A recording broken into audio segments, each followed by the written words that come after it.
Halo, selamat sore Sobat Ponsel Capital. Kembali lagi dengan admin Ponsel Capital. Kali ini kita akan mencoba membahas laporan keuangan konsolidasian atau laporan keuangan triwulan 2 2021 dari PT Bank Sentral Asia atau BBCA nih. Jadi banyak banget nih yang nanya nih, Bang, tolong dong review laporan keuangan BCA. Gimana tuh prospeknya habis stock split, lalala. Oke ya, sebelum kita jauh nih, sebenarnya kalau misalnya kita ngomongin laporan keuangan atau fundamental, sama aksi korporasi semacam stock split itu nggak ada hubungannya ya guys ke fundamentalnya. Jadi nggak ada ngaruh tuh ke laba ruginya gitu atau arus kasnya gimana setelah stock split, nggak ada. Tapi yang pasti dia mungkin ngaruhnya ada di harga sahamnya. Oke, jadi nggak apa-apa, kita sekalian aja bahas fundamentalnya kayak gimana sih BBCA itu, dan mau ngasih tips and trick juga nih. Jadi gimana ya caranya kita membaca laporan keuangan yang 133 halaman ini nih secara cepat gitu. Jadi apa-apa aja sih yang harus dilihat terutama untuk industri bank nih ya, banking. Oke. Jadi kita langsung mulai aja. Jadi di sini udah ada balance sheet ya seperti biasa. Untuk laporan keuangan pasti mulai dari neraca atau balance sheet atau laporan posisi keuangan, namanya macam-macam ya. Dari BCA. Oke, jadi teman-teman yang harus diperhatiin ya teman-teman, untuk perbankan ini agak unik nih perbankan ini. Oke, jadi kalau ngomongin perbankan tuh kita harus jangan ngeliatin dari jumlah liabilities, jumlah equitiesnya ya. Jadi kalau misalnya banyakkan Bang, jumlah liabilities BCA kok lebih besar tuh, debt to equity ratio-nya 937 bagi 187, sekitar 700%. Gila nggak tuh gitu. Jangan ya teman-teman ya, kita yang harus kita cari tahu dulu ya, perbankan itu dia mencatat dana nasabah ya, dana pihak tiga ya, dana-dana teman-teman nih kalau misal punya rekening di BCA itu di mana? Itu di sisi liability ya. Nih lihat nih, simpanan nasabah pihak tiga, totalnya 886 triliun. Ini apa nih?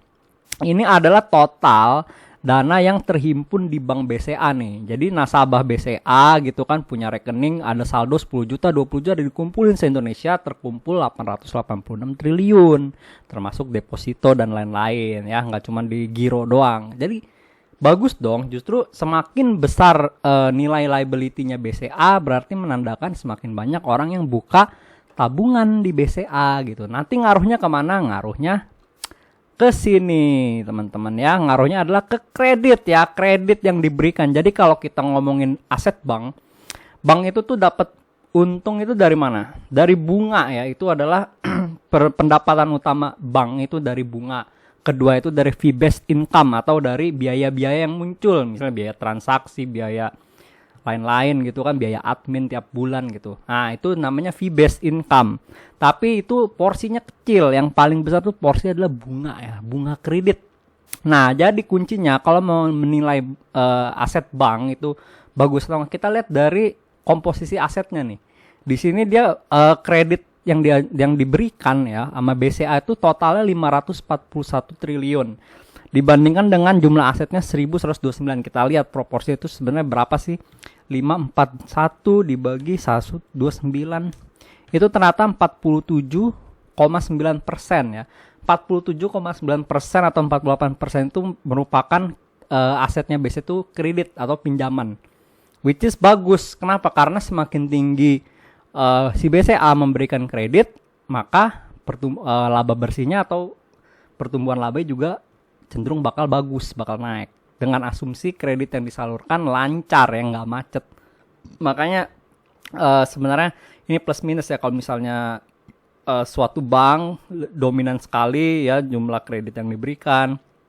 Lihat dulu situasi ekonomi. Kalau misalnya ekonomi lagi kayak gini ya nggak wise gitu kalau misalnya jumlah kreditnya itu di atas 60-70% gitu. Tapi menurut saya sih struktur aset BCA ini masih bagus karena ya hampir 50% itu isinya kredit. Sisanya masuk mana? Sisanya tuh masuk ke ini giro Bank Indonesia ya kan. Terus ada efek tujuan investasi 208 triliun. Ini kalau misalnya dana-dana yang selain pinjaman itu lari kemana? Larinya ke efek-efek untuk investasi. Contohnya apa? Langsung kita lihat aja ya. Contohnya itu ini nih teman-teman ya. Nah ini kita langsung lihat. Nah isinya itu ini 208 tadi. Isinya ada obligasi pemerintah, ya kan, ada sukuk, ada reksadana, ada obligasi korporasi dan lain-lain. Jadi bank itu tuh institusi lembaga keuangan yang juga dia menempatkan dana-dana masyarakat gitu. Jadi kalau kalian nabung ya, buka deposito di bank, bank ngasih 3%, ngasih 4%, itu kecil bagi bank. Kenapa? Karena dia dengan dana teman-teman dia bisa dapat 8-9% gitu. Dalam bentuk apa? Macam-macam. Dalam bentuk kredit misalnya, ya, kartu kredit atau KPR, ya kan, atau misalnya kredit modal kerja ke UMKM atau ke perusahaan gitu ya.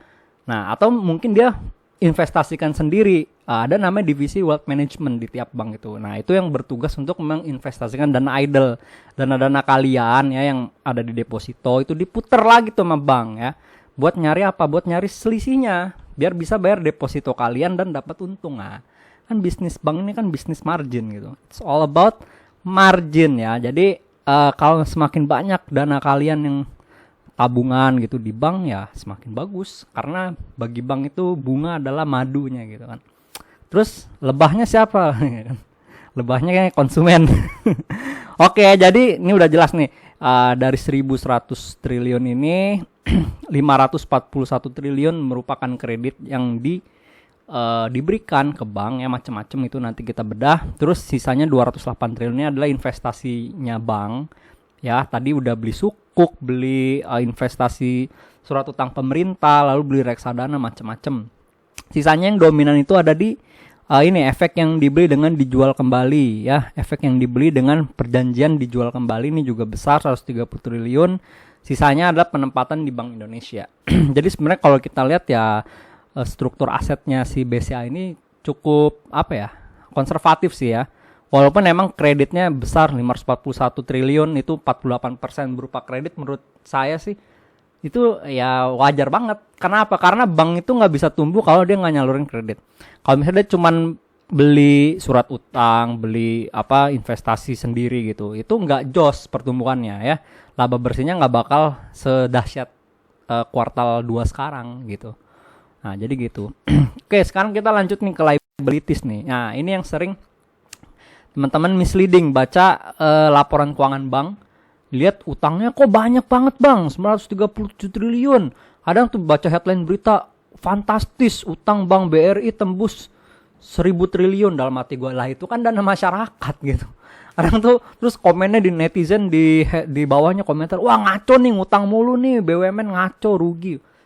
Aduh, ini kadang tuh suka miris ya teman-teman ya. Makanya kita tuh di Poncap nih membuat meluruskan gitu. Jadi pada dasar ya dicatat utang ini karena itu adalah simpanan dana masyarakat gitu. Kenapa dicatat utang? Karena itu harus dikembalikan, itu harus siap untuk disediakan kalau misal kalian rush ya narik duit. Misalnya kalian nih ada tabungan 100 juta terus mau beli tanah atau mau bikin usaha, kan kalian pasti nyairin kan, entah itu kalian ke teller atau kalian narik di ATM gitu, which is nggak mungkin, pasti kan ke teller bawa koper gede gitu. Itu kan bank harus nyediain tuh dananya, kalau nggak ada bisa malu dia kan gitu. Jadi itulah sebabnya dia dicatat di sisi liabilities gitu, karena memang itu kewajibannya bank ya. Tapi menurut saya ini adalah stok atau saldo dana yang siap diputar untuk jadi kredit, untuk jadi investasi ya, divisi wealth managementnya, atau dibelikan diputar lain ya oleh perbankan gitu. Nah, ini juga ada deposito di sini gitu kan, kayak gitu ya. Nah, kalau ekuitas ini sebenarnya nggak terlalu signifikan bagi bank karena isinya cuman seperti biasa kayak perusahaan lainnya ya, ada return earnings ya, ada surplus revaluasi. Ini sifatnya nggak berulang ya, non recurring, jadi ini hanya situasional aja. Kebetulan dia ada penilaian ulang atau revaluasi aset tetapnya ya, jadi di sini ada surplus, ada penambahan keuntungan gitu. Nah, sekarang saya mau bedah kredit ya, kredit yang disalurkan sama BCA. Oke, kita gampang nyarinya tuh, tulis aja saldonya gitu. Tadi kreditnya 541 346, buat langsung cari tahu di catatan atas laporan keuangan itu dia di berapa. Oh, ini nggak muncul, ya udah kita langsung cari aja di calegnya nomor 39, 42 atau 45. Oke. Biar kita tahu ini isi kreditnya itu kredit apa aja. Nomor 39, 42, ini 39. Oke. Instrumen keuangan, oh bukan. 39 42 sebentar, 42 45 nggak ada 42. Oke, kita langsung ke nomor 45. Nomor 45.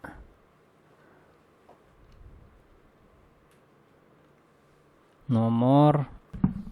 Oke guys, jadi kita sudah balik lagi. Ya, oke, ini adalah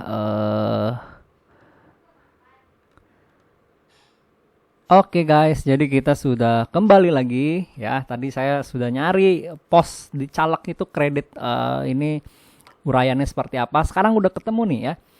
Jadi tadi sudah dicek, kita lihat bersama-sama bahwa kredit yang disalurkan BCA itu total 546 triliun ya. Seperti apa aja sih kredit yang diberikan itu? Ternyata komposisinya seperti ini ya teman-teman ya. Oke, jadi di sini ada terdiri dari kredit untuk pihak berelasi ya, anak usaha dan entitas yang berelasi sama BCA, dan pihak ketiga. Nah sebenarnya ini tuh nggak apa ya, kita jangan fokus ke sini ya, kita fokusnya ke pihak ketiga karena ini cuman antar anak usahanya BCA aja. Tapi kalau ini ke masyarakat ya, ke perusahaan dan lain-lain. Oke, pihak ketiga di sini terdiri dari modal kerja, investasi, konsumsi, kartu kredit, pinjaman karyawan. Oke, pinjaman karyawan ini hanya untuk pegawai BCA-nya aja ya. Sekarang yang kita fokusnya adalah ke modal kerja, investasi, konsumsi, kartu kredit. Pos terbesar dari pinjaman kredit yang diberikan BCA adalah ternyata modal kerja. Ini menandakan bahwa BCA sangat kuat di segmen kredit modal kerja gitu loh. Which is bagus banget, top marko top. Kenapa? Karena risiko gagal bayar dari kredit modal kerja cenderung lebih kecil dibandingkan kredit konsumsi ya. To be honest ya, ini mungkin kalau viewers ada orang perbankan boleh di-share nih alasannya, tulis-tulis di komen, mungkin boleh di-share. Kenapa? Karena secara logika kredit modal kerja ini adalah untuk usaha, untuk bisnis ya.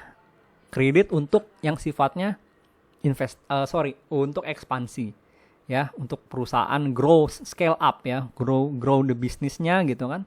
Dan ini merupakan porsi yang dominan, dan berbanggalah shareholders BCA karena kredit yang diajukan kemungkinan defaultnya itu minim ya, karena untuk usaha ya. Lalu lanjut lagi ke investasi. Nah ini juga sama, ini untuk usaha, misalnya ini investasi ini lebih ke yang sifatnya belanja modal ya. Belanja modal gitu kan, misalnya mau bangun pabrik baru, bangun gedung baru dan lain-lain. Lalu ke yang terbesar adalah konsumsi. Oke, konsumsi ini jangan disalahartikan ya teman-teman. Konsumsi ini adalah termasuk KPR BCA. Oke, jadi kalau teman-teman ngajuin KPR di BCA, masuknya ke sini. Total penyalurannya sampai Juni 2021 itu udah 108 triliun, naik tipis nih, naik 2 triliun dibandingkan Desember 2020. 6 bulan naik 2 triliun, lumayan ya kan. Lalu kartu kredit nggak terlalu besar, which is good ya, karena ini riskan juga penyaluran kartu kredit ya. Oke. Lalu pinjaman karyawan. Overall kalau kita lihat struktur dari kredit yang diberikan BCA itu bagus ya, bagus juga. Karena apa? Dominannya di kredit modal kerja gitu loh. Silakan cari tahu kredit modal kerja untuk apa. Biasanya untuk macam-macam ya. Perusahaan itu butuh yang namanya modal kerja untuk beli persediaan, invoice belum cair piutang, dia butuh bayar gaji karyawan, dia minjem dulu. Nah kira-kira seperti itu kredit modal kerja. Oke. Oke. Bagus ya, kita balik lagi ke asetnya lagi ya. Nanti laba ruginya belakangan aja. Kita lihat lagi tadi di sini udah ada. Oke, pihak tiga udah. Sekarang kita masuk ke liabilities. Liabilities kita lihat nih, simpanan dari nasabah itu dari mana aja sumbernya. Kita search aja 886 207. Apakah ada di caleg langsung? Oke, ternyata tidak ada.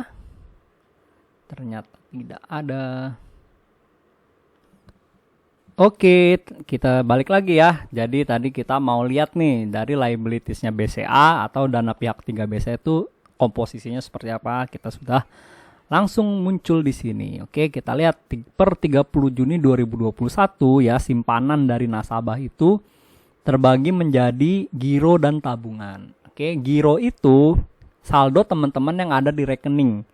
Ya, misal teman-teman punya rekening BCA ya kan, untuk sehari-hari operasional itu masuknya ke giro. Oke, totalnya 215 triliun. 215 triliun nih. Jadi simpenan yang ada di rekening BCA se-Indonesia itu dikumpulin 215 triliun. Oke, komposisinya pihak 3 masyarakat, pihak berelasi 1 triliun. Gokil sih. Banyak banget simpanan orang Indonesia. Oke, dan selanjutnya yang paling besar adalah di tabungan. Tabungan itu terdiri dari di sini ya, ada 430 triliun. Tabungan ini apa sih? Ini tuh deposito. Namanya tuh deposito. Jadi tabungan tuh kalau kalian buka buka BCA ya kan, terus ada pasti tawarin produknya tahapan, ada tapres, tahapan ekspresi lain. Itu adalah produk depositonya BCA. Tenornya macam-macam, mulai dari setahun, kurang dari setahun, berbulan gitu kan. Kayak gitu. Nah, ada juga deposito berjangka. Ini juga mirip-mirip kayak tabungan, tapi ini yang sudah ditetapkan tenornya gitu. Deposito berjangka. Oke. Nah, sekarang yang mau saya komen ya, dari 825 triliun simpanan nasabah, oke. Saya mau komen ininya nih, 215 triliun. Itu berarti kalau kita lihat proporsinya 215 dari 825.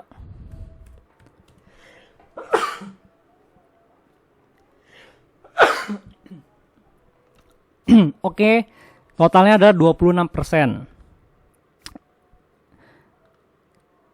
215 dari 825 totalnya adalah 26% lebih kurang. Itu adalah dana murah atau CASA. Kalau di bank namanya CASA. CASA itu apa? Current account, saving account. Ini apa artinya? Ini kenapa disebut dana murah bagi bank? Kenapa? Karena bank tidak perlu membayar mahal untuk simpanan kalian yang masuk ke balance sheet-nya bank atau masuk ke neracanya bank. Kok bisa murah gitu? Kenapa? Karena teman-teman, kalau misalnya teman-teman perhatiin, buka tabungan di bank manapun, pasti di akhir bulan itu akan ada biaya-biaya. Bener nggak? Ada biayanya apa? Biaya admin ya. Biasanya ada beda-beda sih. Cuman kalau sorry nih, kebetulan admin nggak pakai bank BCA, tapi admin pakai bank lain yang BUMN. Itu di setiap akhir bulan memang ada bank biayanya itu biaya admin, ada biaya maintenance fee kalau nggak salah ya. Itu ada 2. Dan satu lagi adalah jasa giro. Oke, jasa giro. Jasa giro adalah bunga yang dibayarkan oleh bank karena kamu sudah menyimpan uang kamu di rekening itu. Kalau kalian perhatiin ya, setiap kali kamu dapat jasa gironya, coba dikalikan 12 dibagi dengan total saldo kamu yang sekarang. Lihat per tahunnya berapa, pasti di bawah 1%. Itulah ongkos yang dibayarkan oleh bank untuk biar kamu menyimpan di sana. Murah banget kan dibanding kamu buka deposito bank minimal harus bayar 3% sampai 4% tergantung rate-nya. Oke. Alih-alih membayar 3-4%, bank hanya membayar kurang dari 1% untuk setiap tabungan kamu. Wow, murah sekali ya. Makanya bank sangat suka kalau misalnya ini, giro ini besar saldonya. Kenapa? Karena ongkosnya murah. Dan ini kan uang, ini bisa diputer, jadi kredit bisa, jadi KPR bisa, jadi kartu kredit bisa, dimasukin reksadana bisa juga. Gitu. Makanya bank tuh seneng kalau misalnya saldo gironya tuh besar. Tapi bukan di sini. Tapi pun dapatnya dia di sini besar, it's okay, nggak masalah. Kenapa? Karena menandakan di sini orang-orang udah mulai paham sama produk keuangan. Atau itu adalah salah satu trik mereka biar di hold aja, dikunci aja saldonya gitu loh. Kalau deposito berjangka ini emang yang sifatnya mengunci dia. Nggak boleh ditarik ya, minimal dalam jangka waktu sekian tahun gitu. Kalau yang deposito biasa itu nggak ada klausul seperti itu. Gitu teman-teman. Jadi sebenarnya porsinya 26% tuh lumayan besar gitu loh. Selain karena emang nasabah BCA orang-orang yang sultan ya bisa dibilang ya, yang punya rekening BCA biasanya itu sultan-sultan gitu kan, yang kerja di swasta gitu. Sultan-sultan emang, tapi emang bisa kita bilang sih ini sangat besar ya, 215 total 247 triliun jika ditambah dengan yang giro falasnya. Luar biasa. Oke, kalau giro falas biasanya ini perusahaan sih emang. Giro falas perusahaan biasanya. Kalau ini masyarakat. Misalnya ayah kamu, mama kamu, tetangga kamu, atau teman kantor kamu mungkin bukanya di sini. Gitu guys. Jadi giro itu adalah bagi bank itu dana murah alias CASA, bacanya apa ya? Current account, saving account, CASA ya, gitu.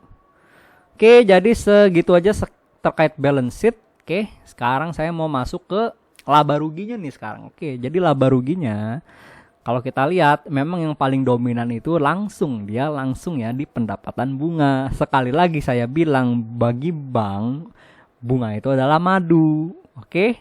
Jadi kalau misalnya bank tidak menyalurkan kredit, dia nggak bakal dapat madunya gitu kan. Dia nggak manis jadinya, nggak enak lah kalau nggak ada madu gitu loh. Oke, totalnya berapa teman-teman? Sampai 6 bulan 2021 itu udah 32 triliun. Oke. Dan pengurangnya ya, kalau di perusahaan biasa itu adalah COGS-nya, itu adalah beban bunganya. Ya, beban bunga tuh apa aja? Ini adalah bunga deposito yang dibayarkan ke nasabah atau bunga dari dana murah yang tadi CASA ya, yang siap didistribusikan ke rekening teman-teman. Kalau kita lihat ya nilainya miris-miris, sebulan kadang 8.000, 9.000, 10.000 tergantung saldo teman-teman berapa di rekening itu ya. Tapi saya sih berkisar segitu, 9.000, 10.000, 12.000 kadang tuh bunganya tuh. Jadi bank cukup membayar 4,8 triliun aja buat mendapat 32 triliun. Dari mana? Dari sini. Nih, dari sini. Dengan uang ini dia bisa menghasilkan ini dan membayar ini saja. Mantep kan? Ini adalah salah satu bank yang efisien. Keren BCA. Tapi tolong ya, dibalik sebesarnya tingkat bunga ini, tolong ada bunga yang disalurkan ke konsumen atau nasabah itu besar sekali. Tolong KPR-nya, tolong kartu kreditnya diturunkan bunganya ya, biar kita murah bayarnya. Oke, ini adalah sumbangan teman-teman nih ya. Semua teman-teman yang bayarnya nggak pernah telat, itu kalau punya KPR nggak pernah telat bayarnya, punya kartu kredit nggak pernah telat bayar denda atau bayar cicilannya, ini masuk sini semua. Keren. Oke. Nah, jadi total pengurangan itu ada provisi ya. Nah, ini provisi ya, ini pendapatan juga. Kalau teman-teman ngajuin pinjaman apapun pasti suruh bayar provisi 1% gitu kan. Nah, ini ada beban penyisihan ya, beban penyisihan kerugian ya. Biasanya ini adalah NPL atau kredit macet yang disisihkan ya, non performing loan. Sisanya adalah operational expense, oke? Beban karyawan di sini termasuk gaji ya. Nggak tahu yang mana masuk gaji, pokoknya antara dua inilah. Oke, gitu. Oke, total laba bersih BCA 14 triliun. Legit banget ya bisnis bank ya. Manis. Kayak gitu. Makanya lebih enak jadi investor bank daripada jadi debitur bank. Ngakalinnya gimana kalau bang? Tapi saya udah terlanjur jadi debitur bang nih, beli aja sahamnya biar nggak rugi banget kan ya gitu. Biar kita ikut menikmati pendapatan dari bank juga. Gitu. Oke teman-teman, paling gitu aja ya bisa dibahas dari tips and trick ya baca laporan keuangan. Oh ya, sama saya mau nunjukin nih, saya udah bikin. Jadi yang perlu diperhatikan apa sih buat ngeliatin laporan keuangan bank itu? Yang pertama adalah lihat simpanan atau tabungan pihak tiganya. Cara lihatnya gimana? Yang tadi udah saya jelasin. Semuanya lihat, kredit lihat. Oke. Terus lihat komposisinya kayak gimana. Semuanya lihat pokoknya ya. Dari simpanan tabungan pihak tiga. Terus yang berikutnya lihat net interest margin. Ya, net interest margin ini kayak kalau di perusahaan biasa itu net profit margin atau margin laba bersih. Oke, cara ngitungnya gimana kalau di bank? Cara ngitung net interest margin itu adalah sebentar. Ini laba rugi, mana laba rugi? Oke, jadi cara ngeliatnya adalah ini, pendapatan bunga dan syariah bersih ya, bersih setelah dikurangin beban bunga. Ini dibagi dengan rata-rata aset. Ini rata-rata ini ke sini naik berapa, terus di rata-rata ya, di jumlah aja dibagi 2 gitu kan. Oke. Nah, terus dibagi 2 udah dapat hasilnya berapa? Ternyata NIM-nya 5,1%. NIM 5,1%, sebenarnya ini rada turun sih NIM-nya ya, jujur terus terang sih. Mungkin dia nurunin nurunin tingkat bunganya ya. Biar orang-orang tuh pada mau minjem karena situasi lagi Covid kan susah gitu. But it's okay. Emang udah seharusnya dia nurunin karena emang suku bunga acuan turun.